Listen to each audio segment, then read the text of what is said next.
I'm really not a fan of cigars, but your videos are cool or something. And I'm like, look, don't smoke cigars.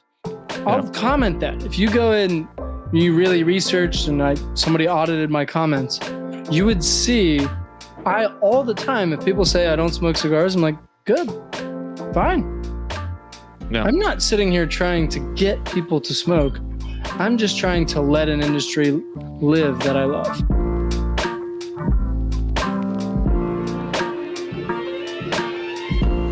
So what happened was we've been posting shorts since June on there, pretty much just reposting everything that we post everywhere else. But they opened up their shorts payment program, like a completely different payment process than their long form. And they did that. They started the invitation process January 1st. And on February 1st, they started paying people. And literally we were averaging 10,000 views a day on YouTube December 31st. And on January 1st, we had 2.8 million views. Wow. Yeah. So we've had 86 million views so far this year. That's impressive. It's been well crazy. Yeah, thank you. We'll start this out. What are you drinking? Drinking. I'm at home and I'm in my office. I'm not going to light up a cigar in here, although I really want to. No, I'm blessed and cursed, I guess. I did go out of pocket on it, but I built a little lounge off the back of my house. So I'm off the back of my house. I got partnered with Dream Seat, got some nice lounge chairs, Rabbit Air, partnered with them, got a nice Rabbit Air next to me. The bummer is it smokes this entire room out because I can't have that thing on blast right next to me during podcast. But how well I've seen them. I haven't used them in an enclosed space. How well do they work? Okay, is what I'll say. Now, so I put this right next to my ashtray, right? So I thought it was going to be genius, right? So I can just boom, you put your cigar down, it gets sucked right in. That is true. If you walk around, since it's so low and kind of tucked, there's another chair right next to me too. It doesn't capture. So ideally smoke rises, so you'd want to have it up top. Does it need ventilation to kick the smoke out of the room, or does it circulate it within? Yeah, it's a filtration system. That's crazy. Mm-hmm. All right, so I didn't get an answer. But, what are you? No, yes, I am drinking. I am drinking a ASW Fiddler bourbon. It's their Amberana.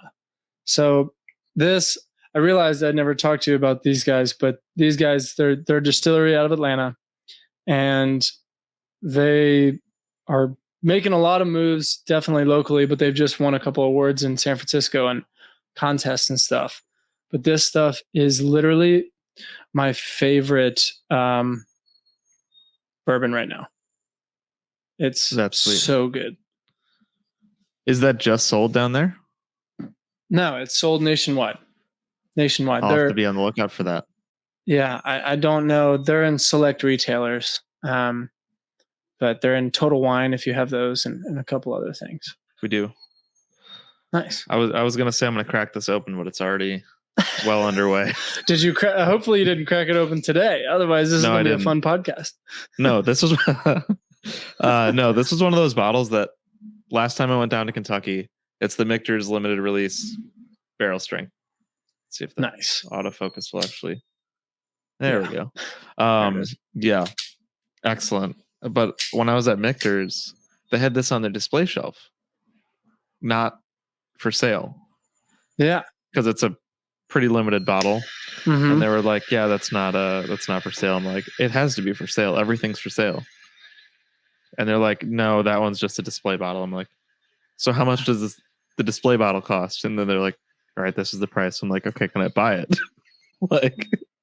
So I walked out with it. Well, that's a cool story. But then I brought it to the cigar lounge with some friends, and this is how it came back. So always how it happens, right? But that's what it's for, right? Yeah, absolutely. The people that hold bourbon for years and they're like, "Yeah, I'm saving this," and I'm like, they make bourbon to drink it. Exactly. That's why they make it. What are you smoking? Smoking on a Placencia Alma del Fuego. Those are so good. I know. Placencia, you know what I learned when I was at TPE? I was talking to them. They have 11 employees. That's it. Are you serious? Yeah. I'm like, how the hell? Not including the rollers and stuff, obviously, but for the company. Like, that's wild. And yeah, it blows my mind. And they make all of Rocky Patel's cigars. So I'm like, they make a lot of people's cigars. Yeah, I know. I'm like, you would need 11 people just to manage the Rocky account, I feel like. But okay, so I was with, I'll keep his name off the podcast. I was with someone a few weeks ago, rep for a big brand. He said, like, we were talking about, will brands, all right, let me rephrase that. The question was, how long can a brand that's linked to somebody specific last? If that person steps away.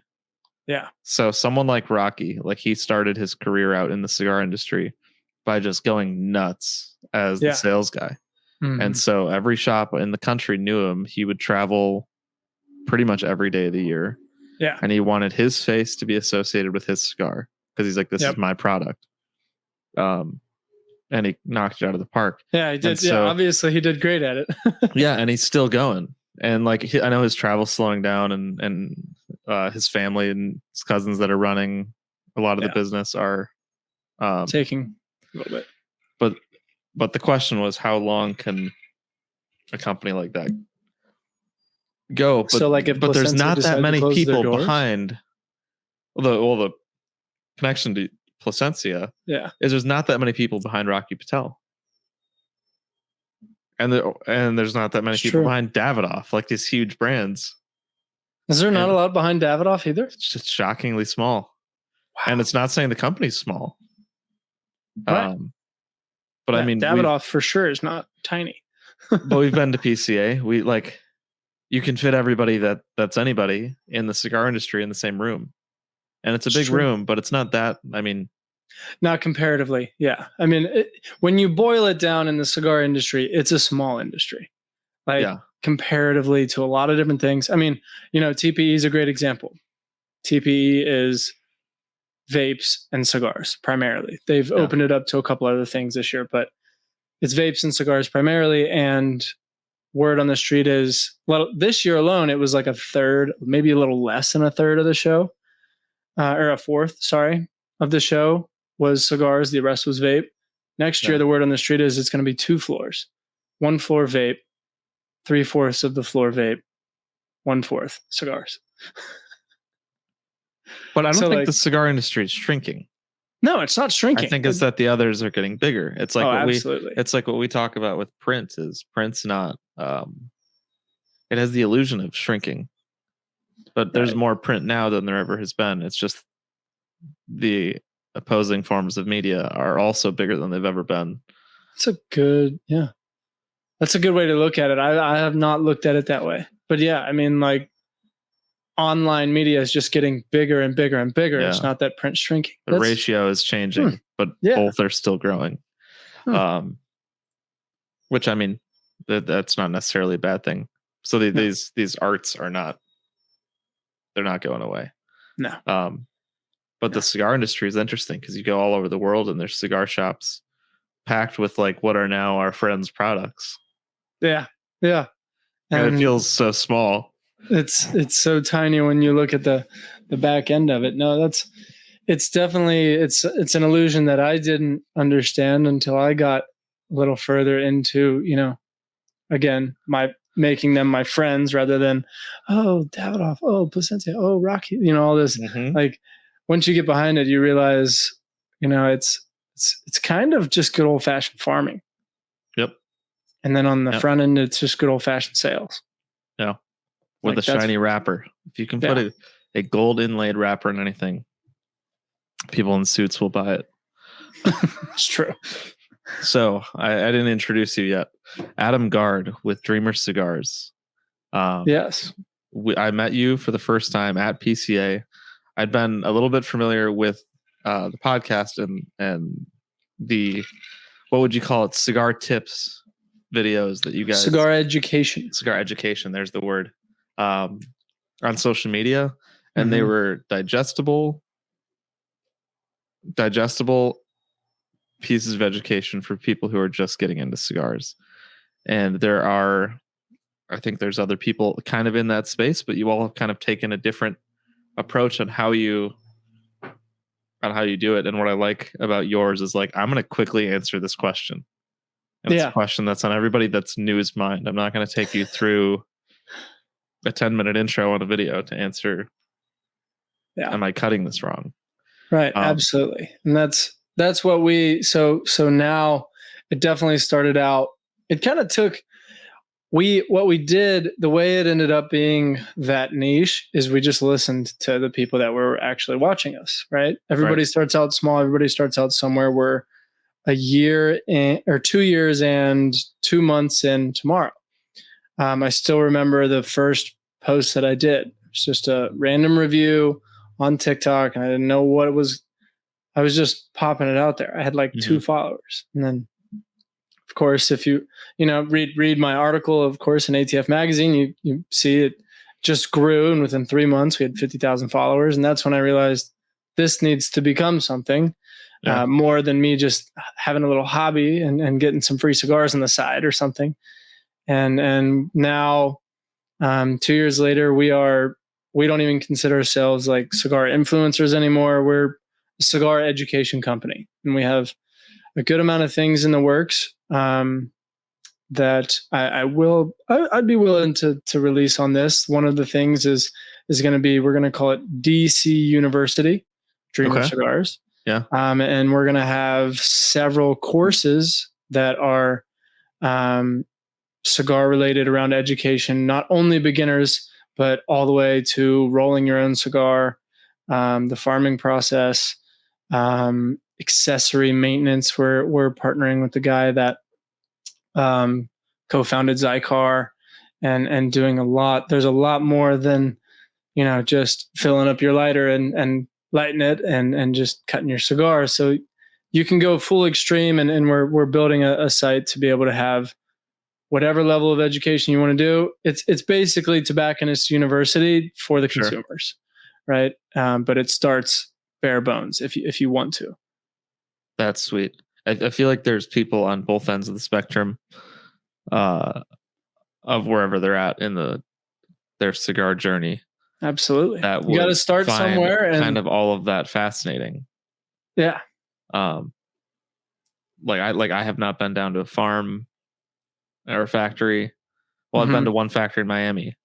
But even that was like, there's people behind this. There's a very, very trained craft that it takes to produce cigars. It's not people just quickly rolling cigarettes in a field somewhere. It's like, it is. There is a reason that still to this day, I'll swear I'll never launch my own brand, because farming, it's we alluded to it a little earlier. It's a farming industry. If you really look at it, that's because, a hurricane swept through, all the Latin America, I think it was last year, right? Like October, hit Nicaragua like terribly. Like they lost hundreds of thousands of dollars because their crops were destroyed. Yep. And I don't like playing against Mother Nature.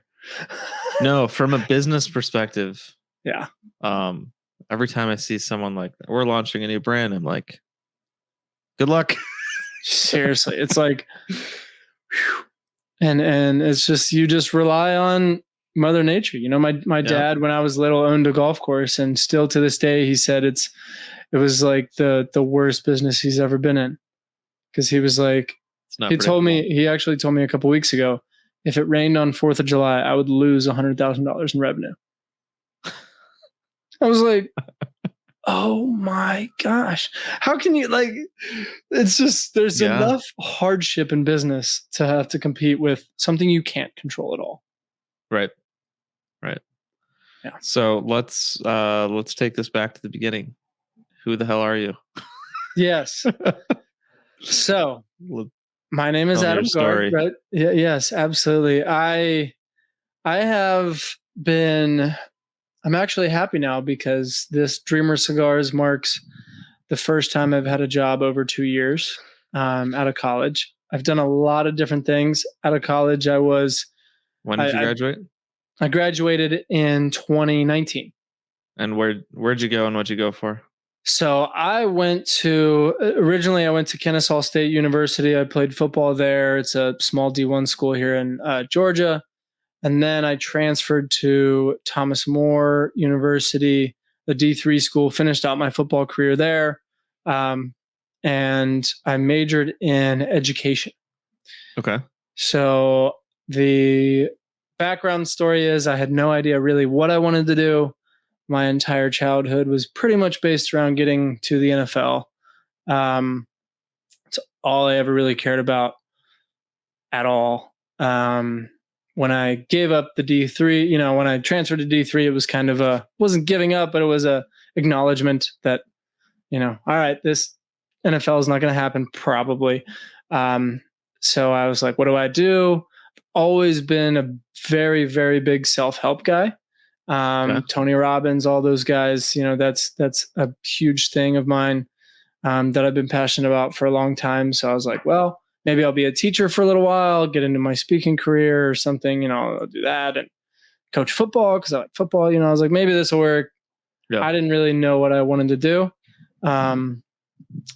Went right after college and taught at a school up in Kentucky for a year. Did coach football, which is pretty cool because one of the guys I coached is going to be a top 10 draft pick probably this year. Was this college or high school or what? High school. He went to Notre Dame. His name is Michael Mayer. Okay. One of the best tight ends in the draft this year, which is pretty cool. We went 16-0, so I'm also undefeated as a high school football coach. Where in Kentucky was this? Northern Kentucky. So everybody will know the school because it was on the news pretty heavily for quite some time. It was Covington Catholic, where the guy on the March for Life had the. Is that in Louisville? No, it's in. It's Covington, Kentucky. Is Covington Catholic, so it's Covington, Kentucky is where it is. It's literally 2 miles from downtown Cincinnati. Like the river's right there. Yep. And then downtown Cincinnati. I lived in Louisville for a little while. Oh, okay. Yeah. So yeah, it was a school that everybody knows. The Indian guy was drumming in the guy's face, and then he ended up, he was like not smiling, and then like the entire school, Homeland Security went and took over a classroom, and they had snipers in the woods during like school hours because there was so many threats because everybody thought this school was racist and it was bonkers. Yikes. But he ended up winning. The number was never disclosed. Pretty sure he won a couple $100,000 at least in lawsuits against the Washington Post, CNN. He won every lawsuit. So that's crazy. Yeah, but it was good for him, I guess. It was nuts. But that aside, yeah, so that's what I did. Didn't like it at all. Couldn't teach the same thing. I was actually teaching religion at the time. It was a Catholic school. And I couldn't do the same thing 7 times a day for the next 40 years or whatever. So decided to look around, went and one of my dad's buddies that I knew pretty well because I played football with him in high school was flipping houses in Georgia. And I'd always been semi-interested in real estate, but I was mostly interested in getting out of teaching and trying to just pursue something. He offered me a job, so I moved down to Georgia with my now wife and flipped houses for a year. That was something that was really cool. We flipped $1 million lake homes, so that was pretty cool. Then I got offered a job. During that time is when the cigar thing hit. And then I actually met I was going to local lounges trying to, do some stuff, started doing some marketing for this local lounge. That owner happened to own a commercial real estate company renovating hotels for Marriott. He offered me a job. So I did that up until last June, to where this cigar thing was big enough. And my marketing company on the side was big enough to where now I'm just on my own. So that's my story. You've made it. Yes.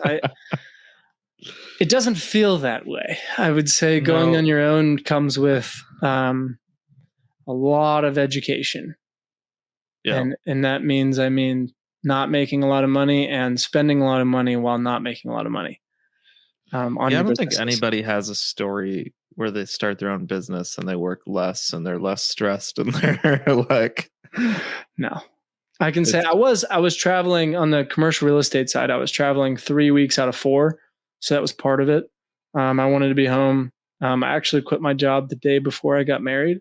Would not recommend that, but it's the way it worked. The company was growing, and they actually were offering me a promotion, and I did a lot of soul searching with me and my wife. And I was like, I can tell you guys are building the company around me. So I really wanted to give it, I wanted to respect their business, and not take the promotion, go make a bunch of money, and leave their business in shambles. So, and because I had grown pretty fond, me and the owner of that business are good friends still. And I said, out of respect for you, I'm going to walk away now, so you guys can continue and give this other guy the promotion and let the business build around him, because I know he's very interested in it. I was, until I realized now the next 40 years of my life is travel 3 weeks out of 4. And again, just not something I wanted to do. And that was a tough decision, because it was the first time in my life that I had made a decision not based on success, right? Sure. On progressing in the working world or just what have you. It was the first time I had to make a decision for me and my family and my future, which was really, really tough. It was a good obstacle to be able to be presented with so young, because I still had options. We don't have any kids. My wife's not pregnant or anything. So we have options. We can be flexible. But how old are you now? I'm 26 right now. Okay. So still a baby. A lot. Yeah. You've done a lot in a short time. Like I said, the cigar thing now is the first time I've had a job for over 2 years. Well, I've run the marketing thing on the side since 2019, but it's mostly been write-offs and little things for helping out the people that I knew. Now it's growing, but yeah, I've run a lot of different races in a short period of time, for sure. So what was the shift to, it's like, how would I ask it? I think we kind of started in the same point with the cigar thing. And I think a lot of us did that work really anywhere related to this industry, where it was a hobby. Mm-hmm. Like for me, I would go to the cigar shop, was going to Bible college. And then a buddy of mine was like, hey, you want to go to the park and talk about Jesus and smoke pipes? I'm like, I'm a Baptist from Wisconsin. I don't know what that is. Yeah. And he's like, I don't care. We're going to go. And he gave me this. He gave me a corn cob pipe. No, he didn't. He gave me a hand-carved pipe from Romania. That's what it was. Wow. To smoke out of. Nice. And I'm from Romania. And he's like, I heard you're from Romania. You should smoke out of your great-grandpa's pipe. That's pretty cool. And I hated it. I'm like, I don't know how people just sit and do this. But he gave me this really harsh English or Virginian tobacco. I don't remember what it was. Oh, okay. It was horrible for starters. I was gonna say, most starter pipe tobacco is like really, it's even more inviting than like a cigar. Yeah, for sure. And I hated it. And then he's like, oh, let's do this next week. I'm like, I can't do this every week. And then he brought like a bag of samples of different pipe tobacco. And one of them was like I think it was BCA, like the aromatic, cherry vanilla. And I'm like, okay, I can see why people are into this. And I worked at a coffee shop at the time, and I'm like, okay, these two could maybe blend together. Yeah. And then it just kind of snowballed, trying to figure out what do I like, what do I like pairing it with. Came back to Wisconsin, saw my pastor at a pipe packing tool on his keychain, and I was like, hey, I know do that. So I participate. So then he took me to a cigar lounge, and then I just slowly got deeper and deeper into it. Wow. And but it was never this like, now that I like cigars, I'm going to turn this into a job. It was, I'm going to take a picture of what I'm smoking. Right. And if someone asks, maybe I can answer a question. If they happen to. And then it just sort of became a thing. And but I still feel like there hasn't been that shift of like, I'm going to go work in the cigar industry. I still feel like I just like cigars, and I like telling people about it, and I like talking to people who do. And so for you, what was that like shift of, I think this could be a career move? So I would say I've always, alluding back to my Tony Robbins and such background and interest, I've always had an itch of entrepreneur in me. Flipping houses definitely sparked that as well. Just with, that, what that entails. And I was very involved in every facet of the business from, I was helping put up the studs in the house to talking to the banks and stuff. So I was in every aspect of that. So I definitely had an entrepreneurial itch. These days I tried to be cautious of calling myself that, because I was like, everybody these days is an entrepreneur, Yeah. And I was like, I don't want to say like, oh yeah, I'm an entrepreneur. I knew I was fascinated by it. So I pretty much, you could say I scratched every itch that I had,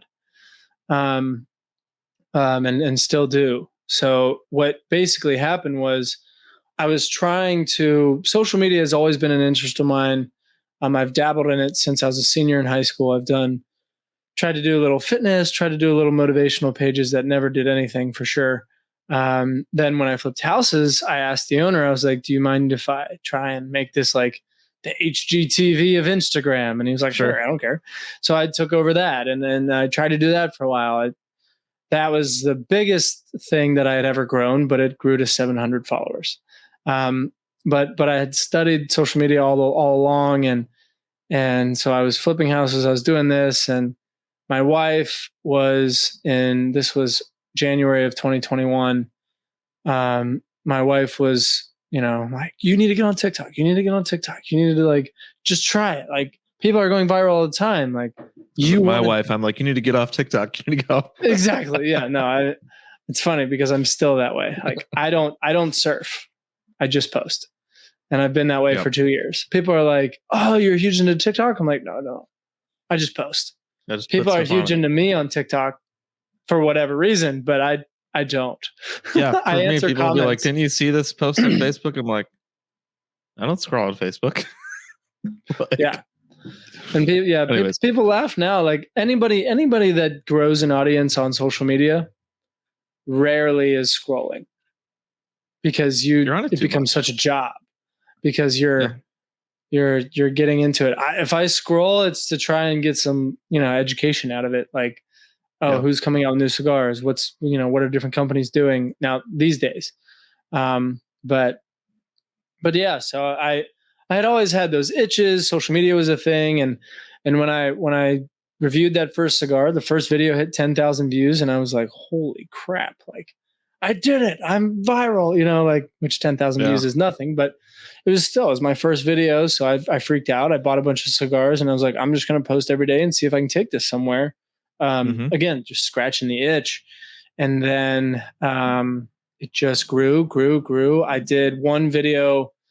At that point, for the first couple months, I was getting like 1,000 followers a day, which was just crazy. I answered every single comment for like the first 3 months, and it was, I don't know, a couple tens of thousands of comments. Because I knew the social media game, like what everybody said to do. I just never had gone big. Mm-hmm. So I was prepared, I guess, in that sense. But I did a video on cigars versus cigarettes, and that hit 1.2 million views, and I got 26,000 followers in 3 days.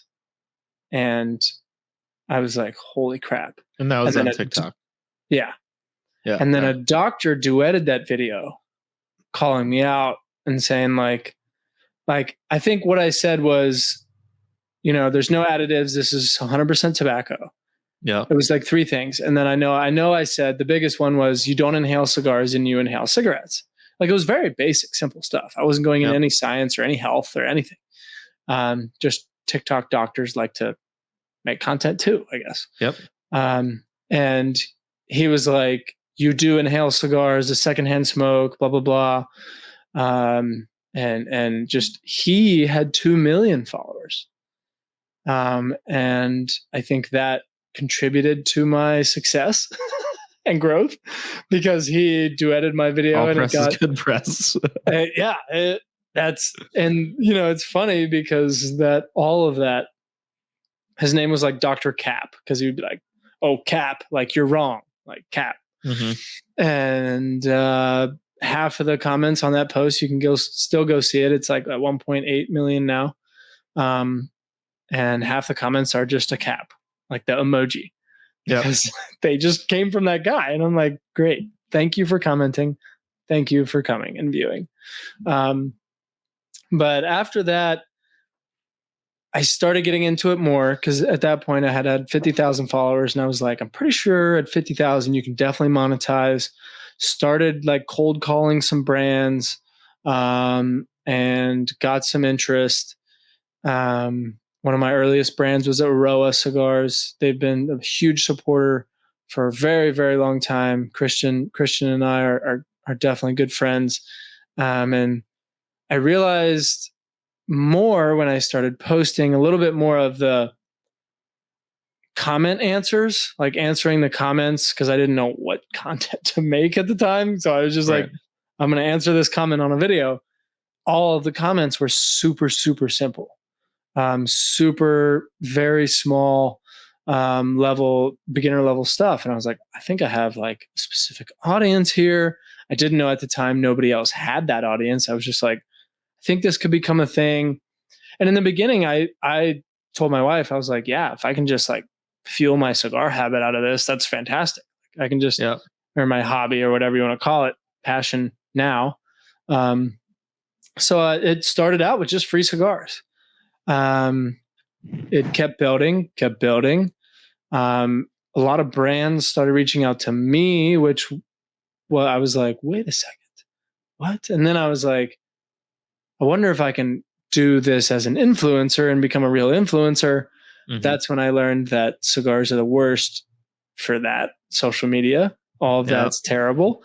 The social media sites, I started having videos taken down all the time, account warnings, all this sort of stuff. And then, because I was saying like, go buy Roa Cigars. Like, definitely can't say that. I know that now. But yeah, then I just kept scratching the itch, and it just kept going further and further. And when I really knew I wanted to make it a business was when I was talking to probably a couple different brands. It was probably JC Newman at the time that really sparked it. And they were like, it was them and Perdomo, those 2 brands. We had started a little podcast that wasn't doing anything, still hasn't really. But when we started doing the podcast, I had Nicholas Perdomo Jr. on, the son of the owner. And his rep was the Atlanta rep was he was like, you have something big. Like, you own the next generation of cigar smokers. And I was like, holy crap, you're right. So I started doing a lot of research, and I realized all these podcasts, all these cigar influencers, nobody targets beginners. Nobody. Right. I mean, zero. Like still to this day. It's funny actually. I think Tim Swanson does, but he does it in a different way. He does a little. I wouldn't say that's his main focus though. No, maybe it used to. It's changed. I think at one point. It's funny because I actually talked to Tim a little bit at TPE, and we might do some fun stuff together. But I think it's different because he owns a lounge, right? Well, that's what I was going to say. He owns a lounge. He owns a brand. Yeah, he owns an online shop. Like so. I don't think your audiences cross much. No, which is good for you. Not yet. Yes. Yeah. I would say it's getting there, but I would say the biggest thing that I realized for me was I did everything on my back patio in terrible quality of video. And I think that's what people liked. I was the cigar guy that wasn't in a suit. I was literally in my, a t-shirt on the back porch that you could tell was at apartment complex. And I wasn't doing anything fancy. It was just, hey, like you can get into cigars and like, this is how you do it. And like casual. It's approachable that way. Exactly. And I think that's huge. What's the guy's name? Chris Ramsey, I think his name is. He's the one who will like, if you're on TikTok enough, you've seen this. But he'll have like weird puzzles or fidget things. Yeah. And he'll like slam it on the table and be like a real quick explanation of what the thing is. Mm-hmm. And they look pretty low budget the way he does them. Mm-hmm. But he has like a full studio that looks like it's from outer space. And he will intentionally not grab the Red Dragon camera and use an old iPhone. It's crazy. And he's like, I could hook this up to the Shure mics or the Sennheiser boom mic and make this sound perfect. But I'm going to use my wired Apple headphone mic. Yeah. Because people just know this is a doesn't feel like a sale. It doesn't feel like doesn't feel produced. Yeah, a whole shindig. People are very conscious of that these days, and everybody's trying to be an influencer. Everybody's got a code for this or that. Everything, Yep. And that's why we've probably and now like with DC University, we're going to try and monetize a little bit more, but we've probably put a lot of money aside and on the back burner because we won't really take codes. We won't really do these sort of things. People want us to, do, like wear their shirt and everything. Where, we now our biggest thing, because we're approachable, we've got the audience, we've got all of that. It's exciting. Like the other day, last week, I got my silver play button from YouTube. Oh, that's sweet. So yeah, it doesn't feel real. It's pretty cool. But now, we're so focused on how do we maintain that and grow and provide a service to this industry that is needed. Everybody I talked to, like PCA was a huge move for us. Mm-hmm. Because everybody we talked to when we were like, yeah, we do cigar beginner education, they were like, wow, really? Right. Like, that is crazy. And I'm like, yeah, like we realized we had something big. So now we're building, like we've got a little team behind us now.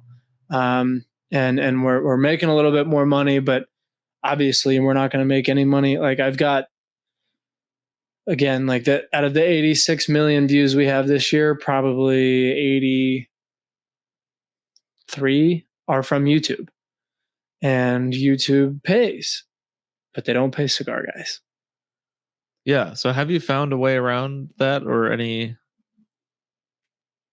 is it just that some money on the back burner? Like I said, it's accepting what I've decided to go down. Have we thought about rebranding? Yes. Pretty much actually the last 6 months of 2022 was a lot of conversations around do we rebrand? Do we get into luxury lifestyle? Do we get into, bourbon? We have done a good bit. We started partnering with like liquor brands that it's more accepting, not great, but it's more accepting. We have partnered with one clothing company that we've said like, oh, cigar lounge apparel. And, sure, we've tried, but ultimately, the more that I see the impact that we're making in the industry, and especially like TPE capped it off 2 weeks ago, where now everybody is saying, dude, how are you doing this? What are you doing? Like, this is crazy.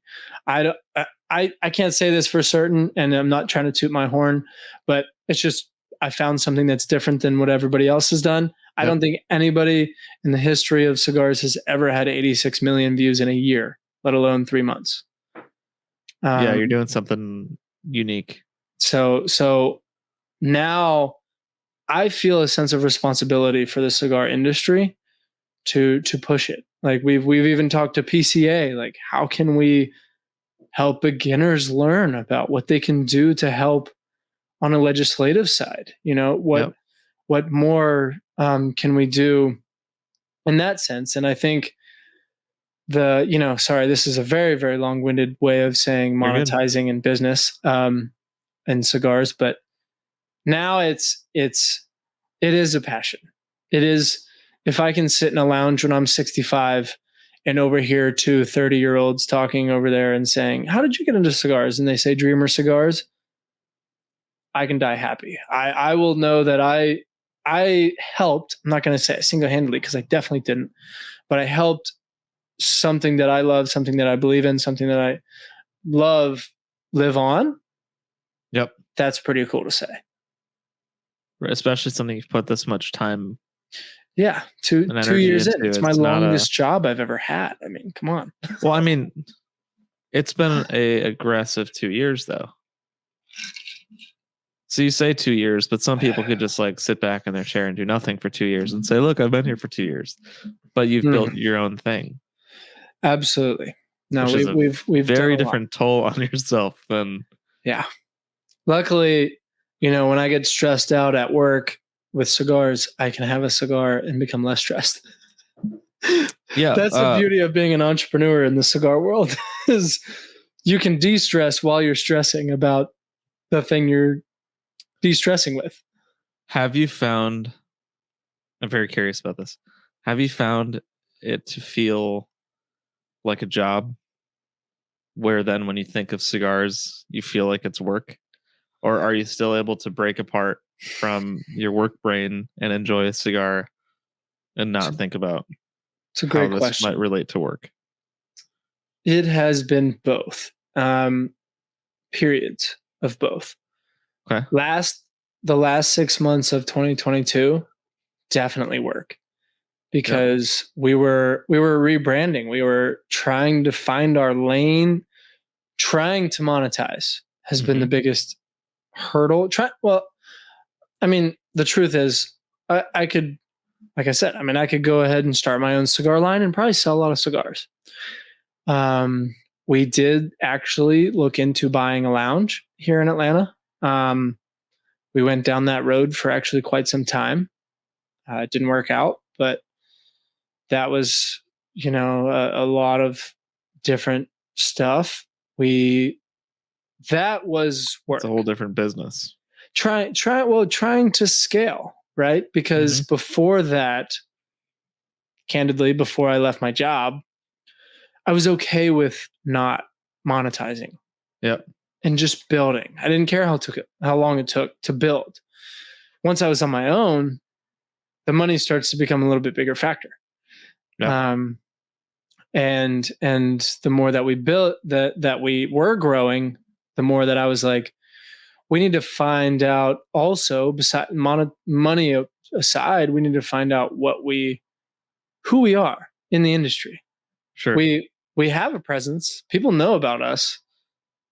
What can we provide for the industry? Is it, just educating on different brands, and can we monetize on social media? We found out that was a no. I mean, so I'll be very, I never hide behind anything. So in January, we had somewhere around 60 million views, or no, sorry, 50 million views on YouTube. So I started talking to some of my buddies that are influencers in other areas. One guy's a coin collector, one guy does gentleman stuff. And I was like, how much do you make on YouTube? And one guy that the coin collector, he was like, so I made 14 grand in January doing coin collecting, and I had probably a little over 1 million views. And I was like, holy crap. I could, at this point, I didn't know what YouTube was going to pay me yet. Didn't know what it looked like because they invited me to the payment program because of my views, but it started in February and I was like, oh my gosh. So February we had somewhere around like 30 is the payment views. Program different than monetizing, or are you just with YouTube? Yes. So the shorts partner program is what it's called, and you have to be personally invited. Interesting. By YouTube. And so at that point, do they throw the rules out the window and be like, we don't care what the content is, you're bringing us views? I was hopeful.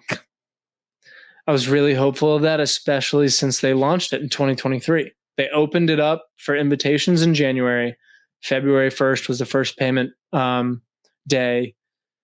So I was like, February 1st, I was like refreshing. I was like, I need to know. Because if I was still getting about 1 million views a day at that time, it's calmed down a little bit since. We're still averaging probably 600,000 views every 2 days. But I was like, what, if I see $1,000 pop up on my account, I'm going to freak out and be super excited because I don't have to sell myself short on any other thing because I can make my money on YouTube and keep giving free content. Right. And just be paid by the platform. But right now, from everything that I've calculated, I make $8 per million views. Okay. That deserved a moment of silence. Because so I made out of 30 a lot of work million, for $8. Out of 30 million views, I made like $200. That's through the YouTube program. Because of this. We'll get your kids through college. I mean, it's so because I started like I had been mentored a little bit on the influencer side, on the social media side by these two guys. And so I called them when my YouTube went nuts and I was like, oh my gosh, what do I do? What's the right, because I'd never been big on YouTube before. We had 2,000 subscribers January 1st. We're at 116,000 today. I mean, that's nuts. That is the fastest growth I've ever seen. And that's not to toot my own horn. It's just is what it is. Because I wouldn't toot my own horn unless I had made like $50,000 off of it, but I haven't.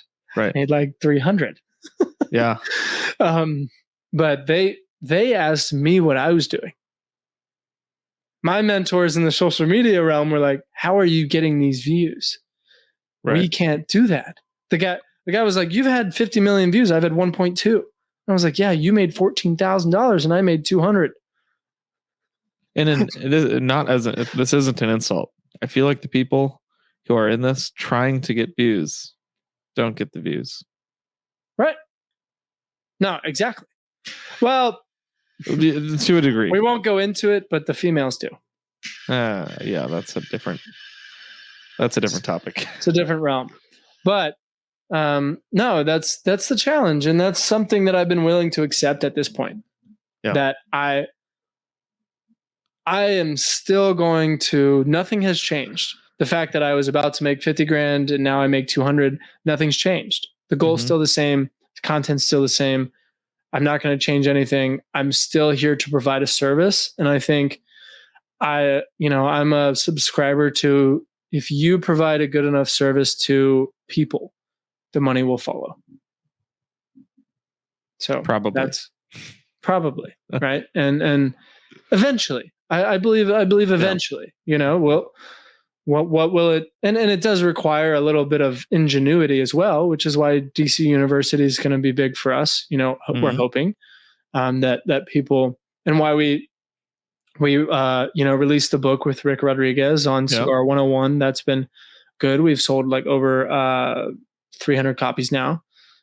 So that's, you have to have a little ingenuity to make the money. It's not just going to happen. But through that, I still think as long as we stay true to ourselves, we're not going to go anywhere, and we'll be able to figure out our exact monetization lane eventually.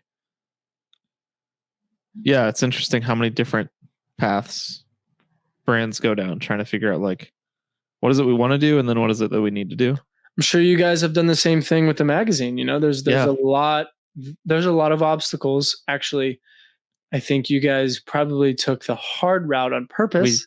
We sure did. Naming yourself what you named yourself. And it's kind of the same thing, right? I went the hard route on purpose because I love it. When we went to SHOT Show, that was an very eye-opening experience. Yeah. You've got, I believe it was about 80,000 people at the Venetian, same venue as PCA. Nice. TPE was not as good. It made PCA feel like the closet compared to the size of this. I believe it. And it was one of two responses. It was, how could you be this stupid to have this name? Or this is great, to the point where we had, I don't know if they worked for the ATF or they're just law enforcement hired by them, just eyeing us down the aisles. And one of them was about to be like, you guys got to get out of here. And we showed him the magazine. And he's like, really? Oh, I apologize. Wow. But we were talking to someone and he's like, I would love to work with you, but I'm just not going to because of the name. Because the scrutiny, especially in the firearms industry, the week before is when they initiated the pistol brace ban. Which is crazy. And all of that. So you've got these $1 million displays of beautifully built ARs without stocks because they were SBRs with that brace. Wow. So it was a sensitive topic. The timing was what it was. But we're like, was it a mistake? Or was this or do we take this and say we're young and we can adapt and we can learn from this and figure out like the people who we're trying to reach are giving us input on what they want to see. Yeah. It would be stupid to ignore them. So we're kind of in that phase where we're like, is a rebrand what we need to do? Is a kind of refocus on the content? But one thing which we'll be launching here soon, which you'll see for sure. We were like, we want to be a resource more than an entertainment avenue. I like that. And I think that's you guys too. Like similar, yeah. No, yeah. 100%. Where you're like, end of the day, you're kind of wasting everybody's time if you're not providing something. Yeah. And then we're sitting there and we're like, what can we do that's different than other people, or what's the service that's just not being provided? Yeah. And we're a publisher, so we have other publications, we have other magazines outside of ATF, and our boss Patrick Adams has experience in security and law enforcement in that world, and we're like, there's this huge gap of security, for lack of better words, in schools, and nobody talks about it, which is wild to me, that there's just this wide open, to be blunt, wide open target. And the news talks about it after something happens. And everyone's like, what do we do about it? And everyone, you know what's crazy? I met a guy on the flight home from PCA that is selling a like emergency response system. But but I mean, like, you don't hear about that. No. You just hear the bad stuff. You hear the bad stuff.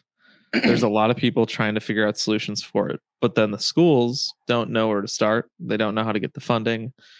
Putting bulletproof glass in a high school campus costs insane amounts of money. Yeah. That state's should be willing to spend, to be honest. Well, so there's a process that schools can go through to get that grant, right?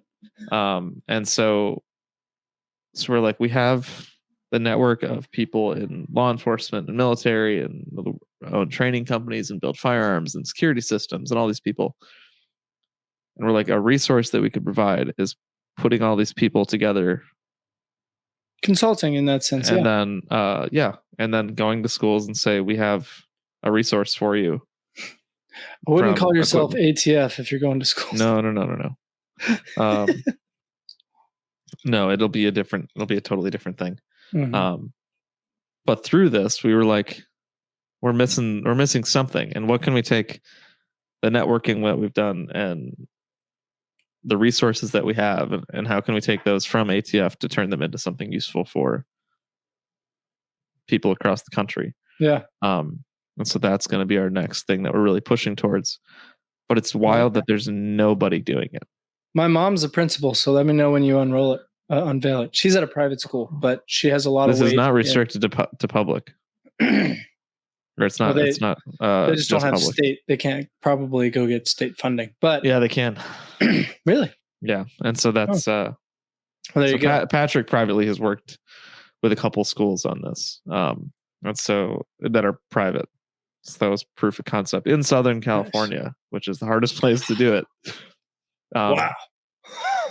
So Kentucky would be a lot easier, I can tell you that, because I know plenty of people in Kentucky that are like, why, that were teachers at my school, especially because of what we went through in the. Do you know what I'm talking about when I refer to the? It sounds familiar. I need to dig into it, but it sounds familiar. I feel like I remember watching these headlines. It was a March for Life, in DC. Yep. Yeah. Like, especially after that, like they were like, I have a concealed carry permit. You need to let me, like, I don't feel safe teaching here. So in order to let me feel safe teaching here, you need to let me carry. Yep. And like, I've known a lot of teachers in Kentucky that are like, let me carry. Like, please. Because otherwise I don't know how safe I feel at a school anymore, which is crazy. Yeah. I mean, it gets real blurry. It gets real blurry really fast on like, what are the laws in your state? What are the laws nationally? And then constitutionally, which of the three do you follow? Well, it does. It's hilarious because it does in the cigar world too. It's like driving through Chicago with my concealed carry is a felony. And really? And so it's like, my family's all in Chicago. I'm there very often.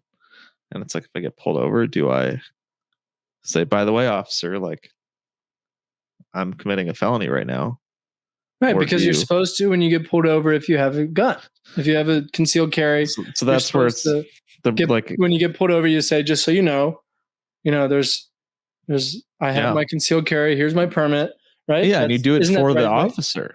Yeah. Yeah, it's and you participate, which is the best thing to do when you participate, and you're saying I respect you enough to make you aware of this, because I don't want you to find something and then us both be in a situation we shouldn't be in. Well, that's interesting. Yeah, so all that to say, it's like teachers. I think there's a lot of them across the country that want to be prepared individually, but a teacher carrying a firearm, it's never going to happen. Too much liability. There's a lot of liability. Gets a hold of it. You've got trained officers and soldiers and every other category that grab the wrong weapon, to grab a taser instead of a gun instead of a taser, because they're under stress because they've never done this before. Yeah. And then to put that pressure on teachers is a very big ask. But if the teacher's saying, I want to be a help in this way, let me do this, that's a whole different conversation. Right. But the liability is still there. The liability is still there, but it at least opens the door for, oh my gosh, a lot of my teachers have been talking about this. If there's a better solution, that would be great. Make it a conversation. Right. And we've been doing fire drills since the beginning of time, and there has not been a fire-related death in a school since 1953. Are you serious? Yeah. And we've been doing true? Is that a real fact? You know that for sure? That's what I understand. I'm open to being proven wrong, but I believe that's the stat. It was the Chicago school that burned down, and a bunch of kids died there. We've been doing. Oh my! We did. The point is it's a very ingrained thing. Like, we know what to do when there's a fire. Mm-hmm. And why is that not the case in other? I will say at the school again. I only have one experience, and it's at a school that had Homeland Security take over a classroom and have surveillance everywhere. But we did have a active shooter drill. Yeah, it's becoming a thing. Yeah. And we had this local church that partnered with us that if we have an active shooter, everybody that is, involved, if they're not, barricaded somewhere or whatever, they should run there. It's in running distance, but it's through the woods. It's like, and we marched through the woods together. We said, here's here's what you do. You sign in here, all this sort of stuff. The parents know to go to the church, not the school, this whole thing. So like, it's growing, but not at the pace it should. I agree 100%. No. And if you could start with materials, like here's doors, bulletproof doors, here's glass, here's surveillance systems, here's money to pay someone to watch the system. Here, like, it's little things that you could fortify a school pretty well, and it's just not happening.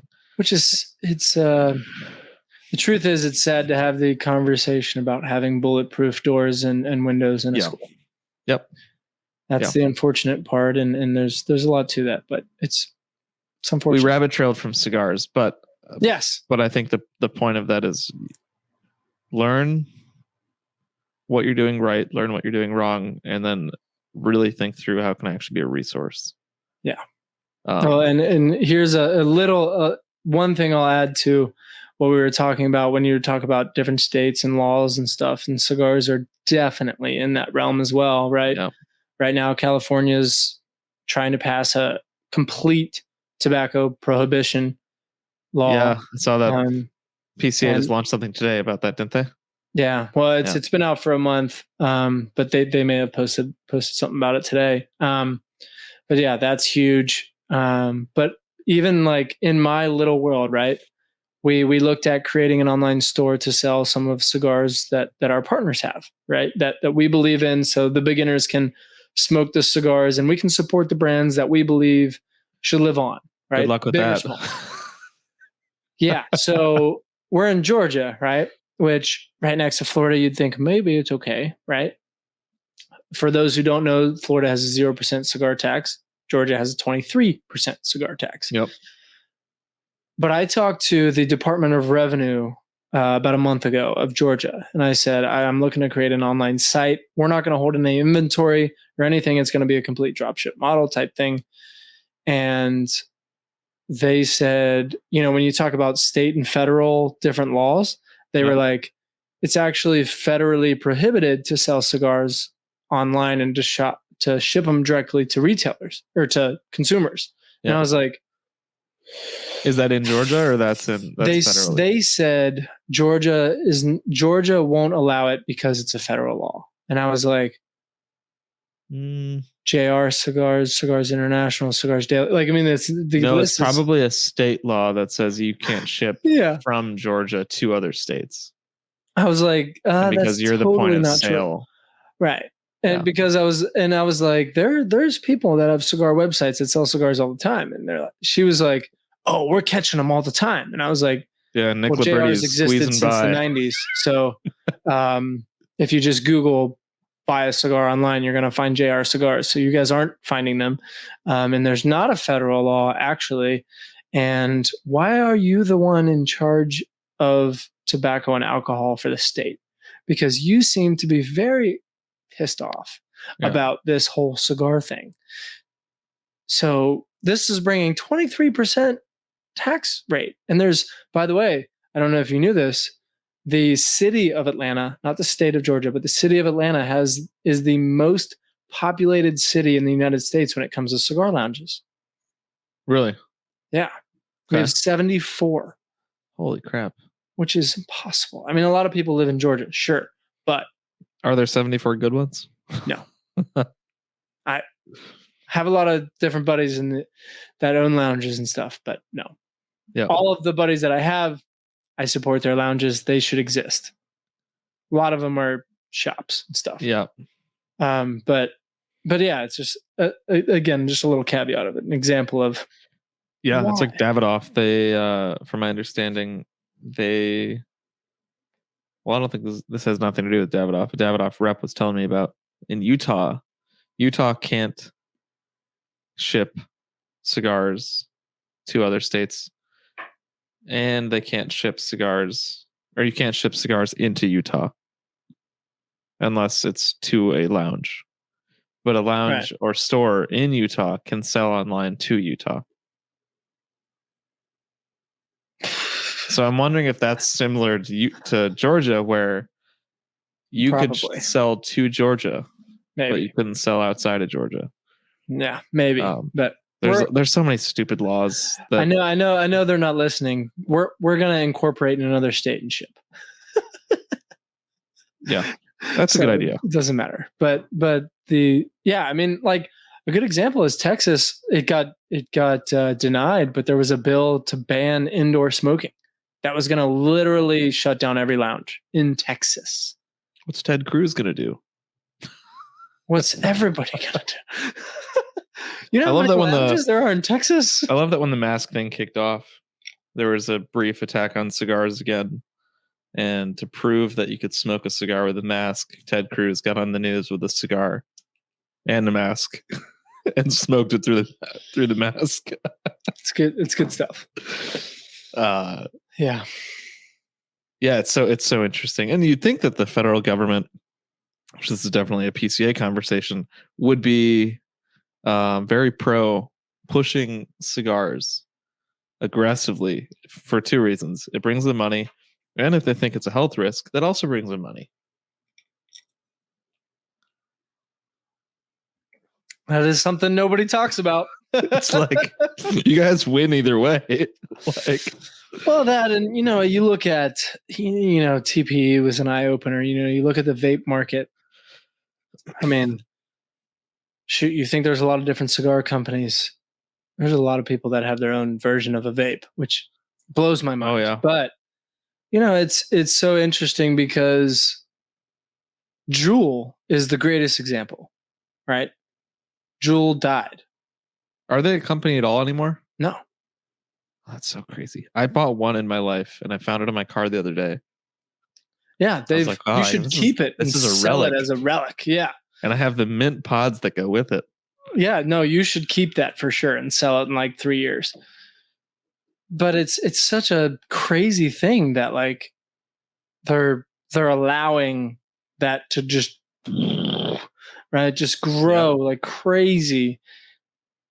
And an organic tobacco leaf, they're not willing to let anything happen with it, right? I mean, of course, they don't allow in kids' hands, and this is not. I've never met a kid that's interested in cigars. They make fun of me for smoking cigars because I don't have white hair. So it's right. So it's like when you think of a cigar smoker, you don't think of a. Yeah, I've never once seen a kid try and sneak an underage in a lounge, underage, and smoke a cigar. If it happens, it's like family. Yeah. Of the people that run the lounge. That's what I see, if anything. If that. And yeah, I mean, if it's happening, it's a dad that gives his son a puff of a cigar. But just like beer, right? Shit happens all the time in beer. Like, it's so crazy to me. And the the FDA regulation that came out, right before PCA this year, that the FDA made up all of this scientific data that was false around the health risks of cigars. And it's like, people like, just look at it, just wake up. Like, for me, people ask me all the time, and I'm very candid about it because I don't smoke cigarettes and I don't vape. Sure. If they came out tomorrow and said, and I could tell that it wasn't, whatever, and it was just unanimous and everybody just realized that, like cigarettes, that cigars are going to kill you. Like, if you smoke one cigar a month, you're guaranteed to die in the next 2 years. It would never happen. But just say it did. Yep. I'd stop. Sure. Yeah, we don't want to I'm not sitting here being like just stubborn about it. Like, nah, I smoke my cigars. Like, no, like there's a reason why I do this and I don't even try anything else. Mm-hmm. Like, I believe cancer.org says there's no scientific link to one cigar or less a day to cancer. 0.02% from the FDA. 0.02. Really? That, I believe that was 2 a day. 0.02% of people that smoke cigars or more a day. Your increase of cancer goes up 0.02% if you smoke 2 a day. From 2 a day, your increase goes up 0.02% of getting cancer. Yes, correct. Meanwhile, we sleep with our cell phones under our pillows and drink out of plastic water bottles and live in a cancerous society. Right. Looking at this screen, I think it was Glenn Beck that says we sleep with the portal. Or no, it was Michael Knowles from Daily Wire. He said we sleep with a portal to hell right next to our head every night. Yeah. I mean, it's like, it just seems oddly illogical, which is, I still don't know the answer. It just seems oddly illogical that why people hate cigars. And I'm like, is it because of the act of smoking? You know, because cigarettes became such a big thing. Is it that act? I think it's cultural too. Like, I mean, now look at what's becoming popularized. Take like the Northwest, or like you can do any drug. Yeah. And for that demographic, you have like going down to kids that are like willing to try most things. Yeah. Because it's been legal, familiarized. I interviewed Matthew Thomas, who's the chief deputy sheriff in Pinal County in Arizona. That's the county in Arizona that has the most cartel traffic, period. Wow. Which I believe it's the most cartel traffic nationwide there, and that funnels through their county into Phoenix and Tucson, and then can get up into Canada in a day. He's saying the cartels advantage is that the U.S. legalized marijuana in a lot of places, especially when it comes to growing.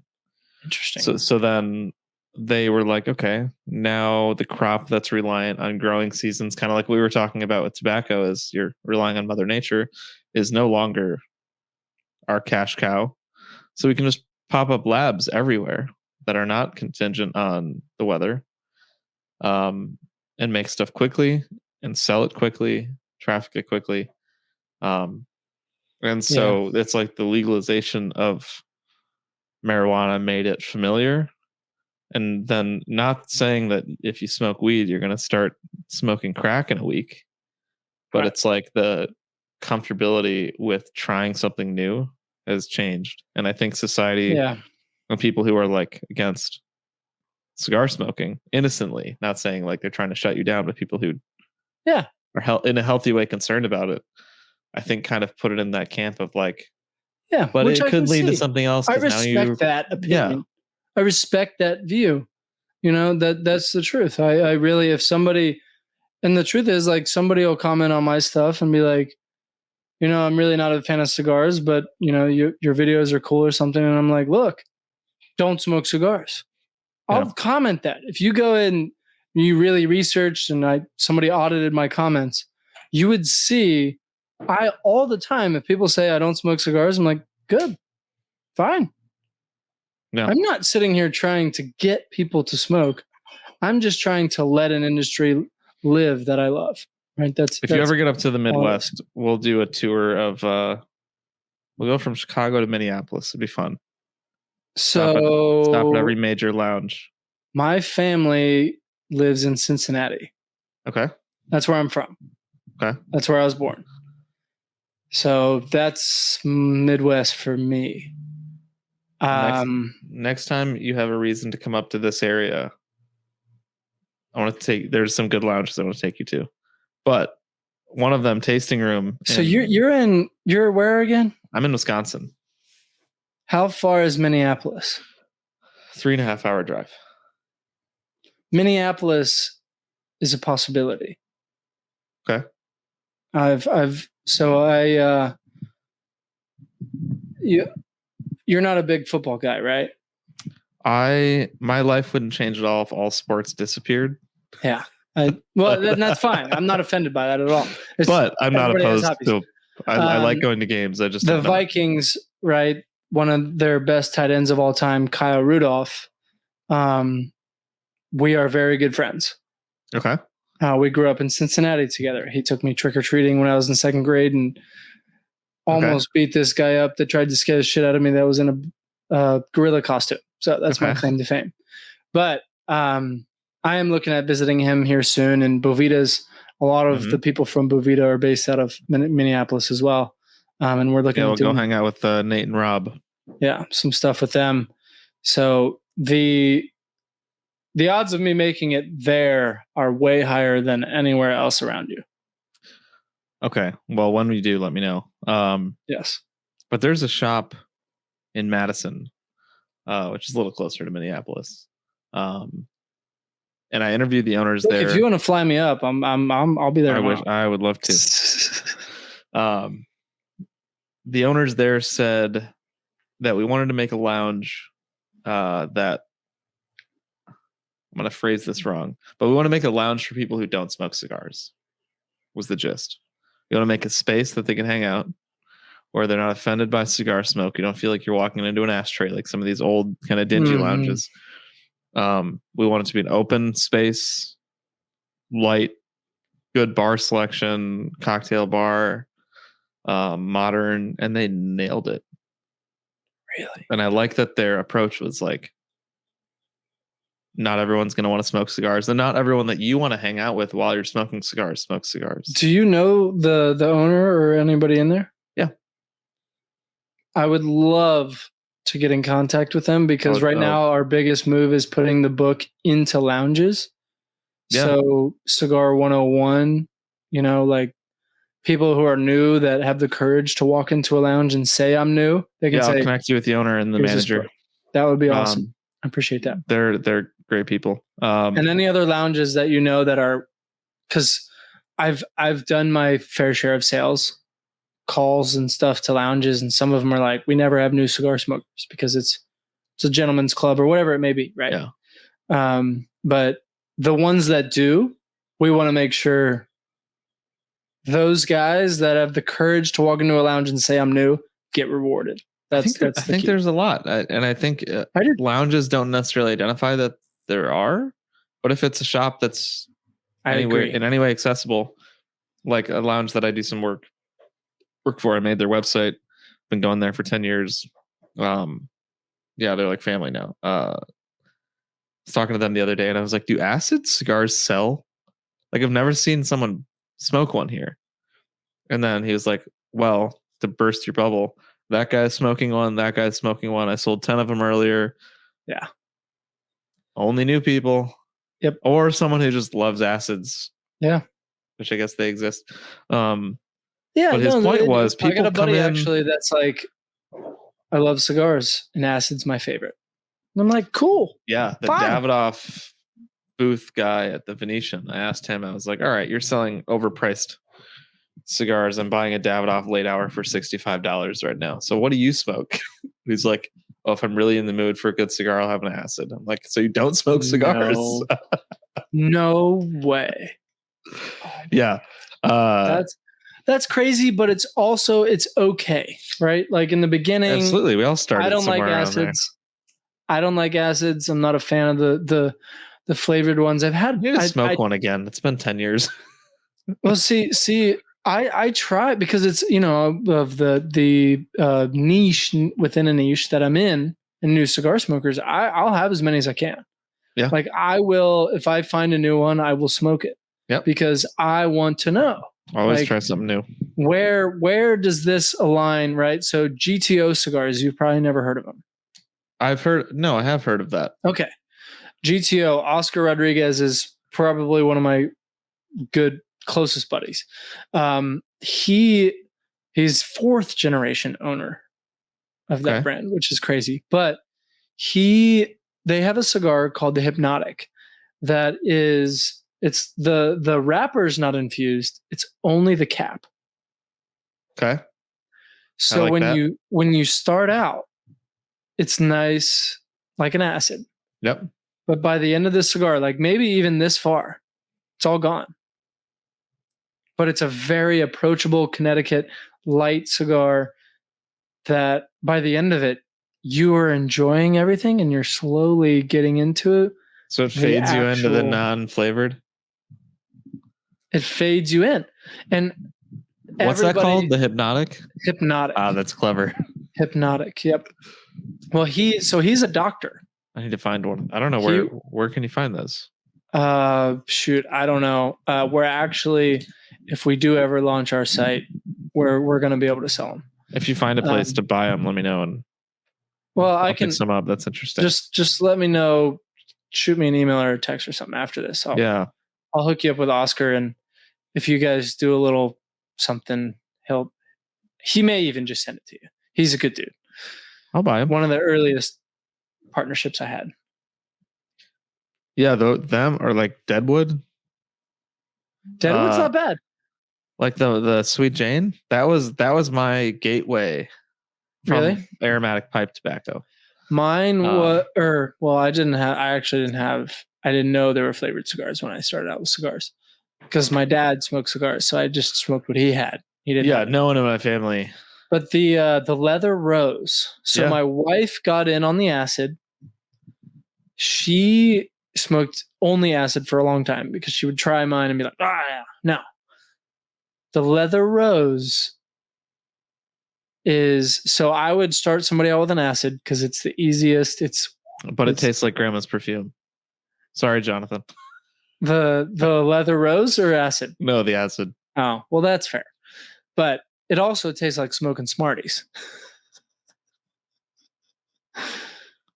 I don't think my grandma took a bath in Smarties, so that's not it. To an extent, but for newbies, that's what I always say. Like, you smoke Smarties in high school, smoking acid, maybe you get into it.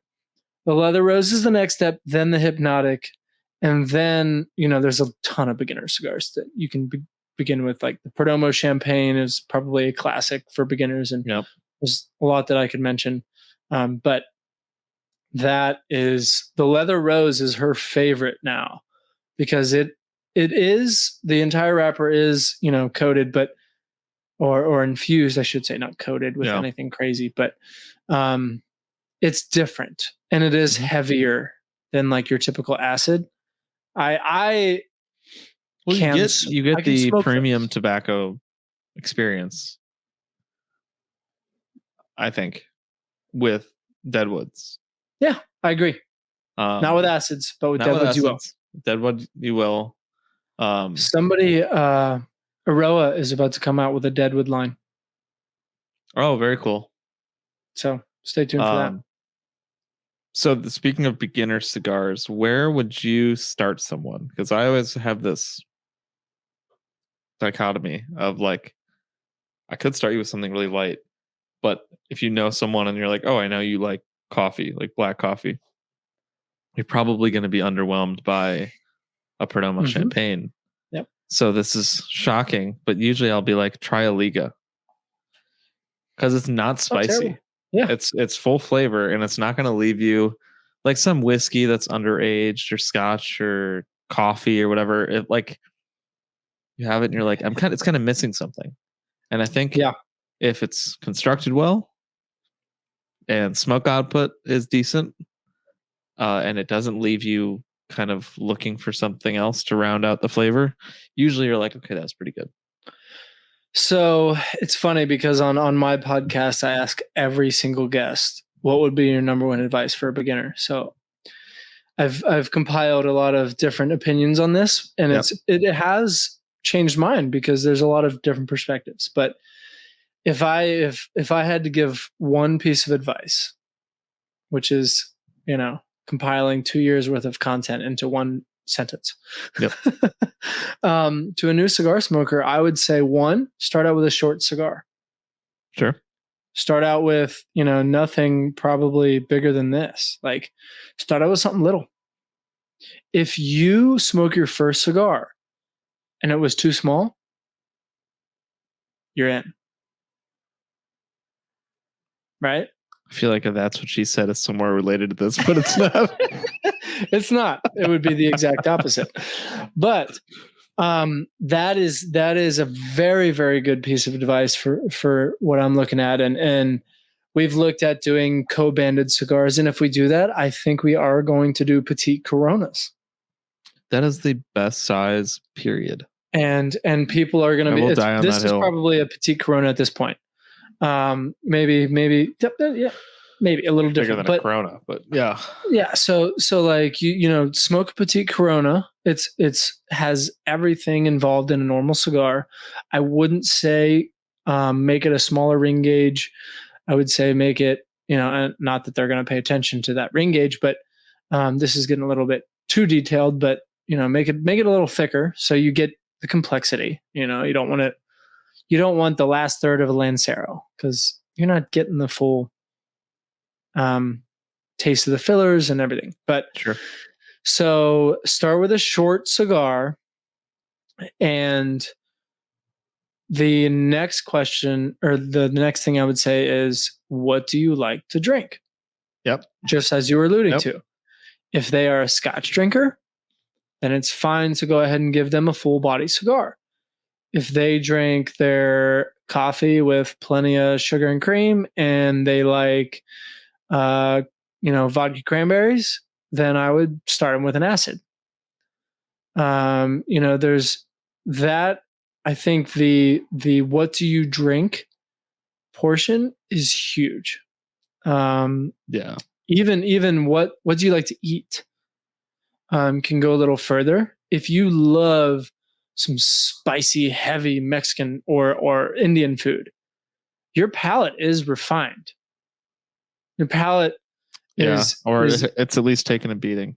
Or it's taking a beating, so it can afford a beating, right? Right. So, or you will, and if your palate's taken, sorry about that. That was a random call. If your palate's has taken a beating,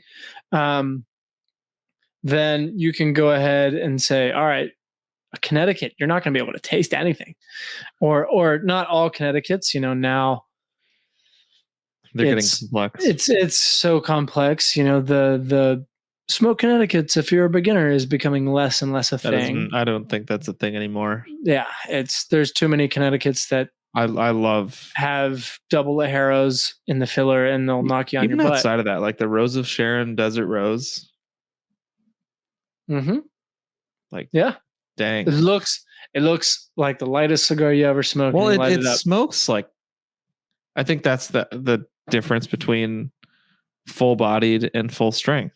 And that is a full-bodied cigar, and it's not full strength, but the smoke output is crazy on the thing, and it doesn't leave your palate missing something, even though it's not a pepper bomb, it's not super spicy. It's just sort of like this whiskey. Like I've had the let's see. Sorry, like this. I did ash on myself, so I'm an asshole today. That's okay. Like this thing, it's got a new camera. I'm trying to get the figure out how this autofocus works well. There you go. Anyways, just the normal Michter's bourbon, don't think it's that great. The normal Michter's rye, the non-barrel proof one, it's kind of missing something. This, it's like it's the same product. Yeah. And then but it doesn't leave your taste buds like there's more that should be there. Yeah. And I think cigars that are lighter are capable of doing that. Or the like Highclere Castle Edwardian. Yep. Mm-hmm. That right when we kicked the magazine off, I talked to Nick. He wrote an article in the first issue. And he's like, "What's your favorite cigar?" And I was like, "I'm not saying this because I'm talking to you, but at the time, it was that." He sent me a box. And that cigar for the past since he launched it, I think. Yeah. It's been one of my favorites, and I just keep there's a box sitting right behind my computer. Yeah, there you go. But it's a Nicaraguan filler, Nicaraguan binder, Connecticut wrapper, shade grown. Yeah. So it rounds it out perfectly. Yeah. And so to make it easy answer. I would, if I was going to give one piece of advice, it'd be a short cigar. Ask a cigar guy that you trust. You can DM me on Instagram. I will answer 100%. I promise you. Or even pop it in the comments. It may take me a little longer to get to your comment, but I still, to this day, answer every single comment. It's dedication. I mean, it's a service that I provide. But yes, for a new cigar smoker, smoke something short, because if you want more, you're winning. Have another. Also have another. Yeah. Yeah. Have another. You're winning. You did it. You're in it. You're in. Yeah. Right. If because a lot of people smoke the first 3, 5, 10, 20 puffs and they're out. Right. So if you can smoke a short cigar, and depending on what you drink, you don't even have to ask people. If you drink scotch, go ahead and tell the tobacconist or whoever you're talking to, I drink scotch. I think I can handle something a little heavier. Don't give me something that's too crazy. But I would also say the last part that I would add is, or actually, I'm going to add 2 more things. Another part that I would add would be to ask somebody you trust for something complex. Yeah. Yep. Don't ask somebody don't ask somebody for, what's just like a really easy, bland cigar that's not going to entice you. There's a lot of cigars that have so many different flavors in them that aren't infused. They just have so much different complexity in each different smoke, that I personally like. If I was the cigar aficionado raters, my top 25 all are so different. Yeah. That's because that's what I love about them. I love a cigar that when I smoke it, I'm like, wow, I have never tasted anything like that before. The last caveat I would say is to take your time. Don't go. Yep. Take a puff. Inspector Gadget over here. And go ahead and just sit. If you didn't get anything, good. Sit. Sound like Jocko. Yeah. Good. Try again. Good. Try again. Yeah, exactly. I love that. But that's the truth too, is a lot of new cigar smokers, they're so intrigued. If they really want to get into it, they're like, I'm going to burn the crap out of this cigar and ruin it. But they're puffing, and then they get terrible cigar mouth the next day because they overheated their cigar. And then because of that cigar mouth, I've done this. This is from experience. I had a buddy that wanted to get into cigars, gave him all the above, short, all this, whatever. And he was like, took a first puff. He's like, this is pretty good. And he kept puffing a lot. Yeah. And he overheated that cigar. And the only reason he doesn't smoke cigars all the time now is because he's like, man, that aftertaste is terrible. And taste it the next day. If you smoke a cigar properly and really slow, right? If you take a minute and a half between each puff instead of the recommended like 45 seconds, it'll stay lit. It's not going to be hot at all. And you'll barely be able to taste it the next day. That's what gets me with pipes. I remember, like, this was my favorite pipe still. I don't know what it is. It's one of those like pharmacy pipes, but it's from the vintage box. No, let me rephrase that. It was in a 5-gallon bucket at a place in Louisville called Kramer's. Next time you're in Louisville, go there. This old guy. I don't know how long he's owned it. I think since the beginning of time. But he sells these for like $10. Anyways. That's cheap for a pipe. Yeah, and it's a good pipe. Anyways, bought this, and I'm like, okay, it's short, so you feel the heat coming out of it. Right. If you smoke it too fast. And pipe smoking is definitely an art to get it right. Such an art. So then Gandalf, and I'm like, okay, that fixed it. That may be half of a Gandalf. To be That's fair. True. But yes, I understand. Yeah, and I think kind of the same goes for cigars, where it's like you gotta tweak how you smoke, what you smoke, how you light it, and you'll figure out a way to enjoy it. Yeah, that's not going to burn 100%. Out your palate. And I think especially if someone smokes, or not, let me rephrase that. If someone drinks whiskey, dark coffee, or like Cabernet, like you're probably gonna like a cigar if you can get over the hurdle of you're smoking something. Yeah. And if you can check those 2 boxes off, you're probably gonna get into this. Definitely. Agreed. So, yeah. Very cool. My last question. What is your ideal smoking scenario? Oh, like, boy. Lay out if you could not be connected to work at all. What does that look like while you're smoking a cigar? That's a good question, because we used to ask a very similar question when we did in-person podcasts. That was, where if you could smoke a cigar anywhere on the planet, where would you smoke it or whatever? But I also lied. I have one more question, but answer this one. That's fine. I would say, for me, my ideal cigar smoking scenario would be outside by a fire with, it actually doesn't even matter if it's my buddies or not, just a late night conversation around life. Like that's actually how I got into cigar smoking. Yeah. Yeah.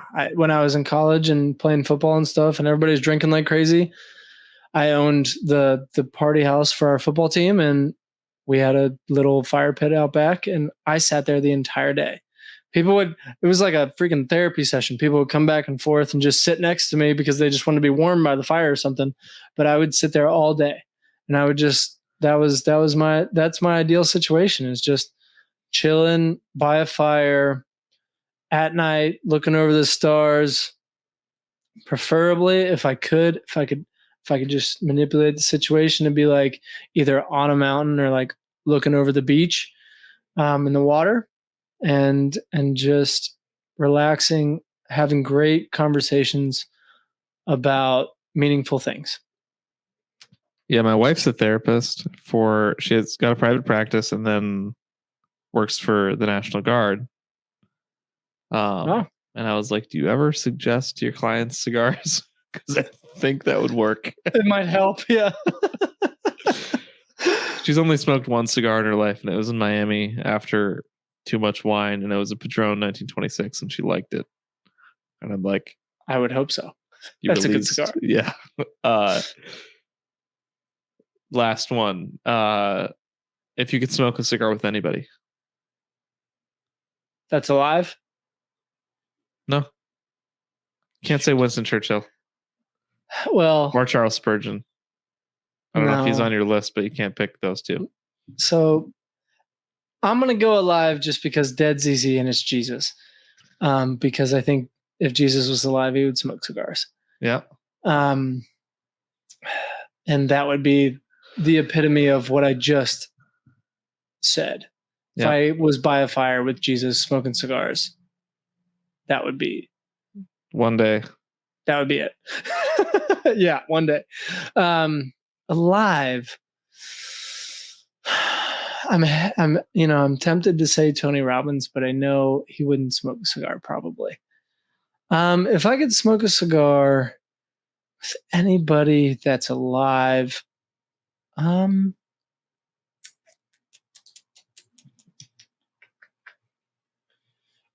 it's funny because we used to ask this question too, and I was always like, I'm so glad I don't have to answer this. Now I do. You don't have to, you get to. Yeah, there you go. I get to. Because so many people would say their dad, but I've had so many cigars with my dad, and I do all the time. My dad just fully understood what a cigar was like last week. So, well, there you go. He got me into cigars, so now he's like, he gets my free cigars. So he's like, yeah, nice. There you go. He's got to go. He raised you right.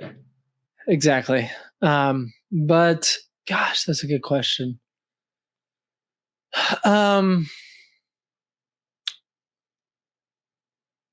Shoot. If I could smoke a cigar with anybody that's alive,